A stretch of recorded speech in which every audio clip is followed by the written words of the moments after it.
અંબાજી ધોરી ખાતે પીએન માળી ફાઉન્ડેશનનો મહાકેમ્પની તૈયારીઓ શરૂ.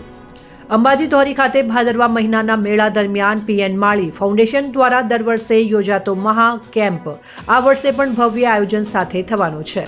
છેલ્લા 15 દિવસથી તેની તૈયારીઓ જોરશોરથી ચાલી રહી છે. સેવાભાવી અને દાનવીર તરીકે જાણીતા પીએન માળી દ્વારા ધોરી ગામે કેમ્પનું આયોજન કરવામાં આવી રહ્યું છે, જેમાં દર્શનાર્થે આવતા માઈ ભક્તો શ્રદ્ધાળુઓ માટે રહેવાની ખાવાની સુવિધા ઉપલબ્ધ કરાવવામાં આવશે. ભક્તો અને શ્રદ્ધાળુઓને કોઈ અગવડ ન પડે તે માટે વિશાળ ડાઇનિંગ હોલ, આરામદાયક રહેઠાણ વ્યવસ્થા અને પોલીસ સહિત તમામ સુરક્ષા વ્યવસ્થાઓ પણ રાખવામાં આવી છે. આ કેમ્પની ખાસિયત એ છે કે તેનું આયોજન રાજા રજવાડાના લગ્ન પ્રસંગ જેટલું ભવ્ય થાય છે.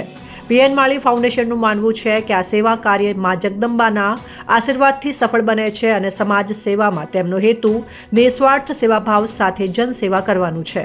ગયા વર્ષનો આ કેમ્પ પણ ખૂબ ચર્ચામાં રહ્યો હતો અને આ વર્ષે ફરીથી તે જ ભવ્યતા સાથે આયોજન થવાની તૈયારી છે. જોતા રહો bureau report, central Bharat news, Banaskantha.